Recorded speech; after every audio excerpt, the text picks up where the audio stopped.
Hi friends, welcome back to my channel. I hope आप सब बहुत अच्छे होंगे और नए साल के अंदर नई नई आपके जो रेजोल्यूशंस है वो उनको सोच रहे होंगे कम से कम उनको कंटिन्यू रखें कुछ टाइम तक के लिए। और अगर आप 24 में कनाडा आ रहे हैं तो आते जब आप आ जाते हो यहाँ पर तो फर्स्ट वीक में आपको क्या क्या करना होता है तो उसकी एक लंबी सी लिस्ट है। देखने में तो वो बहुत ज़्यादा लगता है लेकिन वो काम जो है वो 2-3 दिन में कंप्लीट हो जाता है अगर हम उसको जल्दी जल्दी करना चाहें। बहुत सारे काम जो है वो ऑनलाइन ही फिल हो जाते हैं कि ये काम इतने मुश्किल नहीं है। चाहे आप स्टूडेंट यहाँ पर आ रहे हो, चाहे आप पीआर पर आ रहे हो या चाहे आपको वर्क परमिट पे आ रहे हैं, ये सभी के लिए वीडियो है कि फर्स्ट वीक में जब आप यहाँ लैंड करते हो तो क्या क्या करना होता है।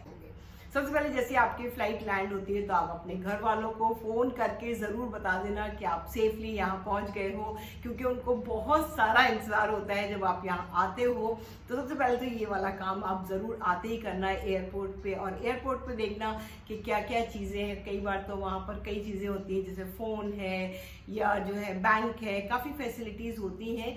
अगर आप करना एयरपोर्ट पे चाहो तो वो भी कर सकते हो, नहीं अगर आप एयरपोर्ट से आकर आराम से करना चाहते हो तो वो भी इतना मुश्किल नहीं है, आप आराम से कर सकते हो। सबसे पहला काम जो आपको यहाँ आके करना है वो आपको सिम बाय करना है और साथ में आपको इंटरनेट उसका कनेक्शन लेना है। तो यहाँ पर काफ़ी प्रोवाइडर्स हैं जिसको आपको देखना है कि कौन अच्छा डील दे रहा है। टाइम टू टाइम ये प्रोवाइडर्स जो है बहुत सारी डील देते हैं, तो आप थोड़ा सा कंप्यूटर पे जाकर और गूगल में सर्च करना कि कौन बेटर रहेगा। और अगर आप किसी को यहाँ जानते हो, आपके फ्रेंड हैं या कजन्स हैं, तो उनसे भी आप राय ले सकते हो कि कौन सा सिम कार्ड लूँ। यहाँ पे 2 तरह के सिम मिलते हैं, प्री और पोस्ट। अगर आपके पास सिम और इंटरनेट हो जाएगा मोबाइल के अंदर तो आप बहुत इंडिपेंडेंट हो जाओगे, तो बहुत सारी चीज़ें आपकी वहीं से सॉल्व हो जाएंगी। उसके अंदर ये होता है कि जब आप सिम लेने जाते हो तो आपसे 2 चीज़ें वो ज़रूर मांगते हैं। तो आपको आपके पास होगा पासपोर्ट कॉपी, दूसरी क्या है जो आपका आईडी होगा, दूसरा जो है वो प्रूफ ऑफ एड्रेस मांगते हैं। अगर आप किसी फ्रेंड को जानते हो या फ्रेंड के और आगे फ्रेंड को जानते हो या जो भी कोई आपके रिश्तेदार हैं उनसे बात करके ट्राई करना आप उनका एड्रेस में दे। जब आप एड्रेस दे देते हो तो उस सिम कार्ड के थ्रू आपके पास ये प्रूफ हो जाता है कि आपका प्रूफ ऑफ एड्रेस है, कि जो वो आपका बिल देगा उसके अंदर जो है आपका एड्रेस होगा। और ये बिल जो सिम का वो काफ़ी जगह आपके आगे काम आने वाला है, तो उसको लेकर फेंक नहीं देना है और बहुत संभाल के रखना है। दूसरा डॉक्यूमेंट, अगर आप पीआर पर यहाँ आ रहे हो तो पीआर कार्ड का अप्लाई करना। तो पीआर कार्ड के अप्लाई करने के लिए जो आपको एक पासपोर्ट लेके जाना होगा, साथ साथ जो है आपका जो कॉन्फर्मेशन था आपका परमानेंट रेजिडेंसी का COPR, वो लेटर आपको साथ में लेके जाना होगा। तो आप जब जाओगे तो वहाँ पर जाकर ये चीज़ कंप्लीट हो जाएगा। अगर आप स्टूडेंट हैं तो आपको ये काम नहीं करना है। साथ ही साथ उसी दिन आप एक काम और कर सकते हो, यहाँ पर शॉपर्स ड्रग मार्ट है, आप वहाँ जाकर अपना बस पास, जिसको यहाँ प्रेस्टो बोलते हैं अगर ऑन्टेरियो में, और दूसरे प्रोविंस के अंदर या दूसरे स्टेट में उसको दूसरे नाम से बोलते हैं, तो आपको वो भी बनवाना है। जिस तरह आपका प्रेस्टो कार्ड बन जाएगा तो आपके लिए इजी हो जाएगा कि आप बस में जाओ, चाहे यहाँ की जो ट्रेन्स होती हैं जो अपने यहाँ मेट्रो बोलते हैं या गो ट्रेन्स हैं, उसमें ईजिली आप आ जा सकते हो। थोड़ा नए कंट्री में आके नया तो लगता है जब आप बस में जाते हो, लेकिन बहुत इजी होता है जब आपका प्रेस्टो कार्ड बन जाता है तो आप इजीली बस में चढ़ के उसको टैप करोगे और ये आपका काम आने लगेगा। अगर आपके पास नहीं है, अगर प्रेस्टो आप नहीं बनवा पाए तो ऐसा नहीं है कि आप बस में या कहीं पर चल नहीं सकते। सिर्फ ये है कि आपको कैश मनी चाहिए होता है या आपको कॉइन्स चाहिए होते हैं। आपको कॉइन्स चाहिए होते हैं पर्टिकुलर उतने ही जो आपको वहाँ डालने होते हैं। तो ट्राई कीजिएगा कि जल्दी से ये काम खत्म हो। हर कंट्री में अलग सिस्टम होता है। अगर आप बस में चढ़ते हो तो वहाँ पे एक येलो वायर होती है, अपना स्टॉप आने से पहले आप उसको अगर पुल कर देंगे तो उस ड्राइवर को पता चल जाता है कि आप कोई इसमें से पैसेंजर उतरने वाला है। और वहाँ पर एक रेड बटन भी होता है जिसपे स्टॉप लिखा होता है, तो अपने आने से पहले अगर आप उसको भी प्रेस करोगे तो ड्राइवर को पता चल जाता है कि आपको वहाँ उतरना है। ये छोटी छोटी चीज़ें होती हैं जो थोड़ी सी पहले से अगर पता होती है तो थोड़ा इजी हो जाता है, लेकिन इतना कुछ मुश्किल नहीं है। एक बार आप बस में चढ़े तो आपको पता चल जाएगा कि ये ऐसे ऐसे ये होता है। इसके बाद जो है मनी का टेंशन होना शुरू हो जाता है। तो आपको बैंक में अकाउंट खोलना होगा। अगर आप स्टूडेंट हैं तो आपको मालूम होगा आपका GIC मनी जो है किस बैंक में डिपॉजिट है, तो आपको वहाँ जाके अपनी फॉर्मेलिटीज़ कंप्लीट करनी होगी। जब आप वहाँ अपनी फॉर्मेलिटीज़ कंप्लीट करोगे तो वहाँ वो प्रूफ ऑफ एड्रेस आपसे फिर मांगेगा। जो हमने सिम कार्ड के टाइम अपना जो प्रूफ दिया था एड्रेस का, जो हमारे पास स्लिप थी, वो यहाँ पर फिर काम आएगी। तो ईजी हो जाता है, आप ऐसे प्रूफ ऑफ एड्रेस का वो सेम स्लिप को आप यूज़ कर सकते हो।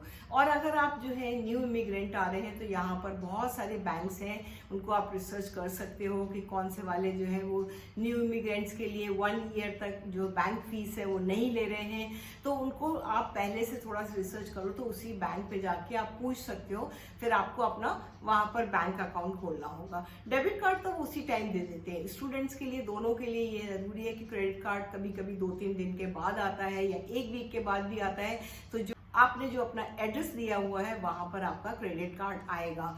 तो यहाँ पर आपको क्रेडिट कार्ड लेना भी जरूरी है कि उससे आपकी धीरे धीरे इस कंट्री में क्रेडिट हिस्ट्री बनती रहती है। फिर अगला काम जो सबसे जरूरी है वो जॉब ढूंढने का, जो स्टूडेंट्स के लिए भी जरूरी है। अगर आप पीआर पर आए हो तो आपको भी जॉब ढूंढना है, तो उसके लिए आपको सिन नंबर चाहिए होता है, तो सोशल इंश्योरेंस नंबर। उसके लिए कैसा है कि आप दोनों से अप्लाई कर सकते हो। आप जो है ऑनलाइन भी अप्लाई कर सकते हो, इजी है, नहीं कि ऑफिस में जाकर वहां पर भी अप्लाई कर सकते हो। वो आपसे वही पासपोर्ट मांगेंगे, प्रूफ ऑफ एड्रेस मांगेंगे। सिन नंबर इसलिए ज़रूरी होता है कि जो भी आपका एम्प्लॉयर है वो आपको उस सिन नंबर मांगकर आपकी सैलरी जो है ट्रांसफ़र करेगा। सिन नंबर आपको किसी के साथ शेयर नहीं करना है, सिर्फ बैंक को देना है या अपने एम्प्लॉयर को देना है। और ये डॉक्यूमेंट जो है बहुत इंपॉर्टेंट डॉक्यूमेंट है, वो किसी के साथ आपको सिन नंबर शेयर नहीं करना है। जॉब के लिए अगर आपके यहाँ कोई फ्रेंड रहते हैं या सीनियर्स रहते हैं, अगर वो बोलते हैं कि आपका ये रेज्यूमे ठीक नहीं है, आप उसको सही से बना लो, तो आप यहाँ करिए, यहाँ पर एक स्टेपल्स जगह है, आप वहाँ जाकर अपना टाइप करके अपना रेज्यूमे की कॉपी निकाल के और चेंजेस लाके कर सकते हैं। तो ये छोटी छोटी चीज़ें होती हैं जो यहाँ पर अवेलेबल हैं। आप स्टेपल्स पे जाकर सारा काम अपना, सारा जो पेपर वर्क होता है, टाइपिंग या जो भी है, वो आप वहाँ से सारा कर सकते हैं। जब आप वहाँ जाओगे तो लगेगा आपको नया, लेकिन बहुत ईजी है सब चीज़ वहाँ पर करना। पार्ट टाइम जॉब्स हम कैसे ढूंढें, ये भी एक इम्पॉर्टेंट क्वेश्चन हो जाता है, चाहे वो स्टूडेंट्स हो चाहे पीआर के लिए हैं। देखिए कई वेज हैं उसके ढूंढने के लिए, कई यहाँ पर साइट्स हैं, आप ऑनलाइन इंडीड वगैरह वहाँ पे रजिस्टर करा सकते हैं। अगर आप किसी को जानते हैं तो उसके रेफरेंस से भी कई बार जॉब मिल जाती है। कई बच्चे जो हैं वो उनके जो फ्रेंड्स होते हैं या उनके जो सीनियर्स होते हैं उनको भी रिकमेंड कर देते हैं, रेफरेंस दे देते हैं अपनी जगह पर। तो आपको सब चीज़ ये करना होगा। और अगर आप किसी जगह पर जा रहे हो वहाँ पर हायरिंग का बोर्ड लगा हुआ है तो ट्राई कीजिएगा अप्लाई करना और वहाँ पर अपना रेज्यूमे बनाकर मैनेजर को देकर आइएगा। जो लोग पीआर पर आते हैं उनके लिए यहाँ पर हेल्थ कार्ड बनता है, जिसके अंदर क्या है कि आप जाकर वहाँ पर सर्विस ऑन्टेरियो के अंदर ये ओहिप के लिए अप्लाई कर सकते हो। और दूसरा क्या है कि आप ऑनलाइन भी अप्लाई कर सकते हो, जो आपका ये कार्ड बनकर, जो आपका सेम एड्रेस था वहाँ पर ये आपका कार्ड बनकर आ जाता है। आपका जब ओहिप कार्ड बन जाए तो आपको जो है पास में जहाँ पर आप रह रहे हो वहाँ पर आपको एक फैमिली डॉक्टर ढूंढना होगा। तो जो इजी ये रहता है कि आपके घर के पास ही अपना फैमिली डॉक्टर आप ढूंढो। अगर न्यू इमिग्रेंट आ रहे हैं तो आप फैमिली के साथ आ रहे हो, तो आप बच्चे भी साथ में हैं, तो आपका कुछ टाइम तो आपने होटल बुक कराया है, एयरबीएनबी बुक कराया है, या आप किसी के साथ रह रहे हो लेकिन आपको रेंट पे घर लेना है। तो उसके लिए आपको ये रेंट पे जब घर लेते हैं तो यहाँ पर वो कई चीज़ें पूछते हैं। एक तो आपका कि आप जब आए हो तो आपका, क्योंकि आपके पास कोई क्रेडिट स्कोर नहीं है, आपकी कोई ऑफर नहीं है, जॉब ऑफर नहीं है, तो आपको कई चीज़ें होती हैं जो आपके जान पहचान वाले लोग होते हैं, या तो वो रिकमेंड कर दें आपको तो वो लोग उस घर दे देते हैं, या फिर आपके बैंक में अगर आप जिस कंट्री से आ रहे हैं मनी लेकर आए हैं तो वो भी काम करता है। जब आपको घर मिल जाता है तो बहुत ईजी है यहाँ पर बच्चों को स्कूल भेजना। उसके चारों तरफ ही आप कहीं पर भी अपने बच्चे का एडमिशन करा सकते हैं। एडमिशन के लिए यह है कि आप ऑनलाइन भी भर सकते हो जिस बोर्ड के अंदर है। अगर आप टोरंटो आ रहे हो तो टोरंटो बोर्ड के लिए, मिसिसागा में आ रहे हो तो वहाँ के बोर्ड के लिए, तो जिस जगह पे आप है आप ऑनलाइन भी भर सकते हो। अगर आपको कुछ प्रॉब्लम लग रहा है वहाँ पे तो आप स्कूल में जाकर भी पूछ सकते हो, तो वो लोग हेल्प करते हैं कि आप कैसे इस बच्चे का अपना एडमिशन करा सकते हो। तो एडमिशन यहाँ होना बहुत इजी है। और आपको ये बात मालूम है कि यहाँ पर कोई स्कूल फीस नहीं होती है, बच्चे यहाँ से फ्री में पढ़ने जाते हैं। अगर आपका बच्चे बहुत छोटे हैं और आपको काम मिल गया है और आप वर्क हैं तो आपको बच्चों को डे केयर में भेजना होगा। डे केयर की फीस होती है, उसके लिए आपको मालूम करना पड़ेगा। कुछ ये होता है कि भाई आपकी अगर सैलरी शुरू में कम है तो डे केयर सब्सिडी भी होती है। अगर आप पीआर पर आ रहे हो, बच्चों के साथ आ रहे हो, तो आपको यहाँ पर चाइल्ड बेनिफिट भी मिलता है।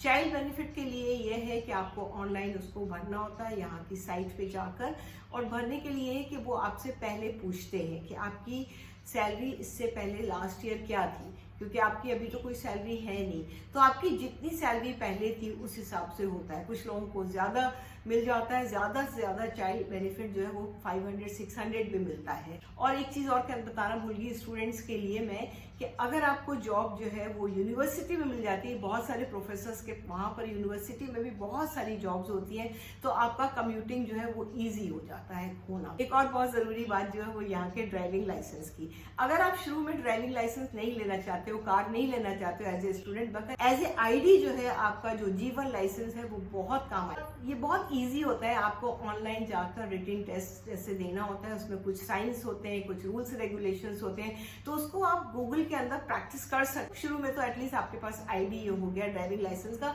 आप बाद में G2 भी ले सकते हो, G भी ले सकते हो। ये सारी चीज़ें जब आप कंप्लीट कर लेते हो तो आपको बहुत अच्छा भी लगता है, और नए कंट्री के अंदर ये आपको जो अपॉर्चुनिटी मिली है यहाँ पर रहने की, यहाँ पर पढ़ने की, तो कोशिश कीजिएगा कि आप उसको अच्छा से अच्छा करें। अगर आपको ये वीडियो काम आया है तो आप इसको लाइक कीजिएगा, और आप मेरे नए फ्रेंड बने हैं तो सब्सक्राइब कीजिएगा। और अगर आपको कुछ पूछना है कनाडा के बारे में तो हमको जो एक्सपीरियंस है हम ट्राई करेंगे आपको उसका आंसर करना। चलिए अब फिर मिलते हैं हम नए वीडियो में आपके साथ। बाय।